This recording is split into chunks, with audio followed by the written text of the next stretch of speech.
Hello and welcome back to the channel. Today we're talking about more Cyberpunk, and yes, I know we've been talking about it a lot, but as I said, I find this all fascinating, especially what has all kind of come out over the past, well, since the game was released. Now, before I begin, if you want to hit the like button, hit the subscribe button, as well as that cheeky notification bell to be notified when more videos drop.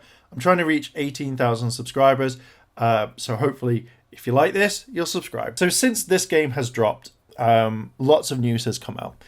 We've had issues with refunds, which has all been kind of sorted, which I will talk about in a little bit later. But we've also had the devs kind of rise up, talk to the people at the management level, and have a go at them for literally everything. And whoever is in the high position of power is probably shitting bricks right now, and is definitely some people are going to be having probably having a long, lengthy chat in a one-to-one. Can you imagine that? Now, none of this is the devs' fault. They were doing their job. They were putting a lot of work in. This is mainly due to executives wanting to push this out, and it leads into something quite bigger, which we'll talk about in another video. So, since Cyberpunk 2077 team responds to CDPR leadership following a chaotic launch. The Cyberpunk 2077 launch was one of the most anticipated launches in recent years, making its post-release hardships one of the more shocking, for mismarketing to valid review reactions, even game-breaking bugs to the next extent, while where many felt last-gen version of the open-world game was something else entirely. It's been a tremendous week for the Polish company, following a public conference call that revealed more information about how little care went into the pre-launch prep, especially for last-gen generations. The atmosphere surrounding this game has been rife with tension, and it looks like it's the same way internally as well. If you haven't seen that one, that's when I covered the transcripts. If you want, I highly recommend going to check it out, because there's a few things that they do mention in there. In a recent report from Bloomberg, an internal video meeting took place on Thursday addressing the ongoing situation, the same day that Sony delisted the game from its platforms entirely. It was during this meeting that frustrated and angry staff went directly to the board following another apology from management, and according to the report, many staff were met with vague responses. So can you imagine you've been working on this game for years, and it gets released and you've got questions and they're really vague about it?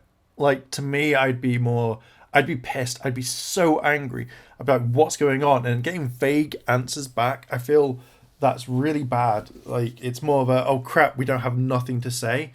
That's more kind of like when you see politicians, and when they get asked a simple question, they dance around it or they don't talk about it at all. Oh, it irritates me. You think that you'd be very kind of close with your staff and telling them everything that's been going on. It was during this meeting that staff aired their frustrations with questions to the board and upper management. It was also during this time the management clarified Sony refunds, saying after PlayStation refund chaos, they were reaching a decision with the company. Shortly after that, Sony delisted the game with CDPR, saying that this was a mutual decision. Now, I don't think it was a mutual decision. I think that literally Sony didn't know anything. Project CD Red went straight to everyone and said, hey, get a refund. You are 100% entitled to your refund. And Sony went, what? What? And then all of a sudden it kind of links back where PlayStation are now pissed, saying, that's a lot of money going out of our pocket as well. So we're delisting this game until you get it fixed. And I reckon this is going to really impact CD Projekt Red for a long time. As the meeting concluded, the staff inquired about additional hours put into leading up to the launch with the directors, and what the next step is.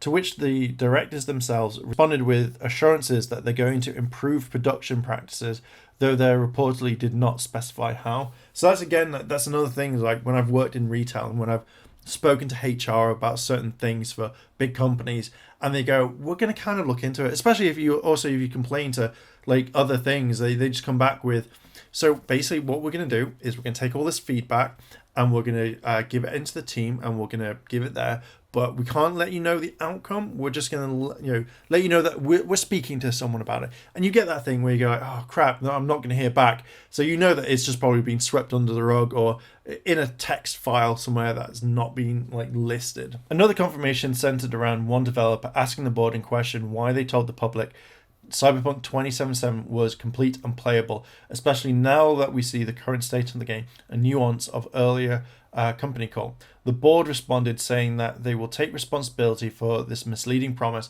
a promise that has been cited numerous times over this past week.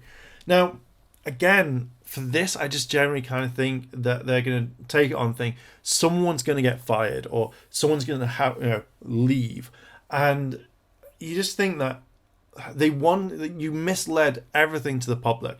You lied, and then you couldn't. It's not a lie that you can slowly get away with. It's a lie that everybody has seen, and it's just down to corporate greed. They wanted the money. They wanted that Christmas money because they know a lot of people within lockdown are probably going to be spending a lot more. So they knew that if their game was on the shelf, number one, boom, it would have been bought, and people would have been extremely happy. But you've released a game that is completely unplayable on base consoles, which the game was designed for. And going off on a little bit of a tangent, I've seen people turn around and say, just get a PS5, just get a better gaming rig. Now, they're the most shittest comeback or responses that you could give. This game was made and announced for the last gen. It's really weird to say last gen, but it was made for Xbox One and PS4, PS4 Pro, etc. So when people come out and say, just get it on PS5, PS5s and Xbox X Series X and all that, they're a lot harder to get right now. So it's not like something that you can just walk down the shop and go, well, I'm going to spend blah money on this. And again, why should you have to go out and spend £500, £600, £700 or whatever on these units? Because they're hard to get. So it's eBay or anything like that, it's going to be 10 times harder to get hold of.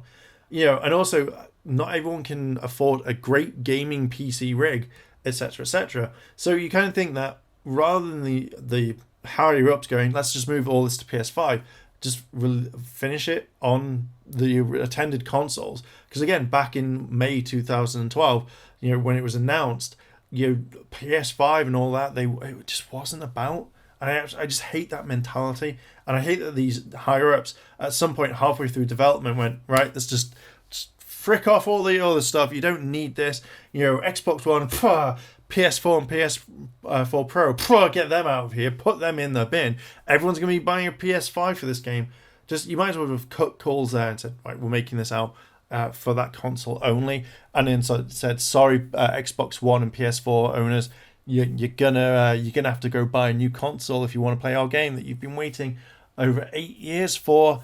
Those are the rules. An additional staff member reportedly went for the jugular when asking if the board thought it was at all hypercritical when looking at the entire premise of Cyberpunk 2077 being an anti-corporation and abuse when looking at the current situation. Bloomberg doesn't say the response, but the note that it was a very vague and non-committal. As I've said on social media, and many others have also stated on the industry side, many of these issues with this launch are a direct result of mismanagement on an executive level, setting up unrealistic deadlines, making false promises, attempting to hide unfinished aspects of the game. Post-launch, it's obvious to see that there were a lot of cut corners, but those cut corners are usually used not out of laziness, but out of desperation to hit the board of directors' inspired deadline pace. A game as this didn't even have a basic epilepsy warning at the beginning, which is common practice with releases, and that was the only added after we went public about a specific design aspect that is dangerous to both epileptics and non-epileptics as well. So, oh my god, what irritates me more is this whole cutting corners and cutting for cost. I remember seeing the epilepsy thing that they talked about, and I was just like, oh my god, what the hell? So literally not even putting that at the very beginning of your game, where most things are, literally most games now have that warning to let you know, but yet you decide to cut costs. It now feels like the board of directors like, if you don't do this, you're going to lose your bonuses. If you don't do this, then we're going to do this. We're going to not pay you or something like that. And you kind of think over time that you'd have put at least the most basic warning ever to let people know. It just feels your reputation has been so hurt over this. And I hope it was worth it to gain $1 billion and then to lose $1 billion. Like, I hope someone is fired about this. One of the executives or someone on the management, not the devs at all. This isn't the first studio to have mismanagement, but the many layers as to why the launch went so wrong drives into several deeper issues with many industries.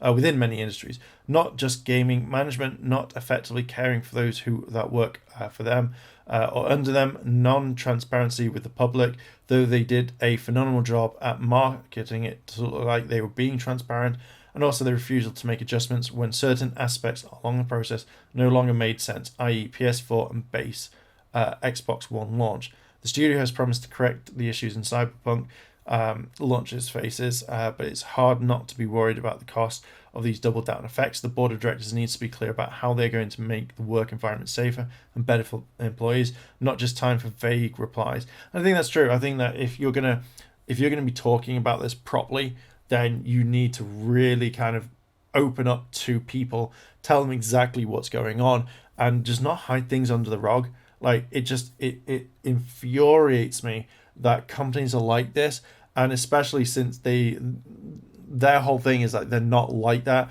You know, they want to be different, they want to be rebels and, you know, stuff. And just to me, it just seems like you're just one of those corporations that would make something that doesn't meet the aspects to what you want, and just absolutely just like care for money rather than anything. And I think that's a dangerous aspect.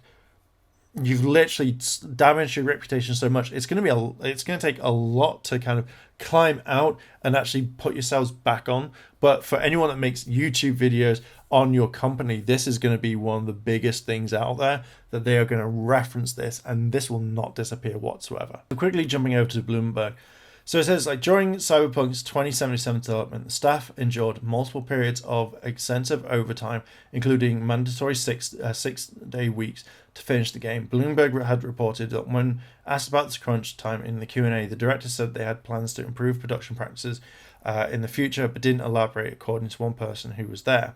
One employee asked the board member why it had said in January that the game was complete and playable. So with all of this, we have learned that they didn't care. And you think that with how much work that they've put into this, did they just design everything in 3D, put something together playable, and then just go, well, we'll patch this up? So it was more kind of like every other game. So it's like most other games that comes out, if it's not ready straight away, then they'll patch it up so it gets shipped, and they're busy working on the patch so you get day one. Like, I remember game cartridges and old CD-ROMs where that was the day where everything was finished. No updates, just literally the game's finished. If not, oopsie. But I just think that they really need to look about this, and I think that it's going to be a huge, massive, someone from HR is going to have to go through everything. And I think now it's been caught up and everyone's slowly leaking stuff. Oh, it's not good at all. But I am going to leave that. What are your thoughts on this? Do you feel that Project CD Red needs to really shape up? Do you think that they were right to release it now, or do you think it was all about money? I think it's all about money, so they could literally go to the investors and go, see, this is how much the game is made, and then they go, oh, that's really good, and then that's it. Or do you think that they literally just wanted to release it due to other pressures? Let me know down below in the comments. And if you like this sort of video and you want to see more, hit the like button, hit the subscribe button, as well as the cheeky notification bell to be notified when more videos drop. Thank you very much for watching, and I'll catch you in the next video.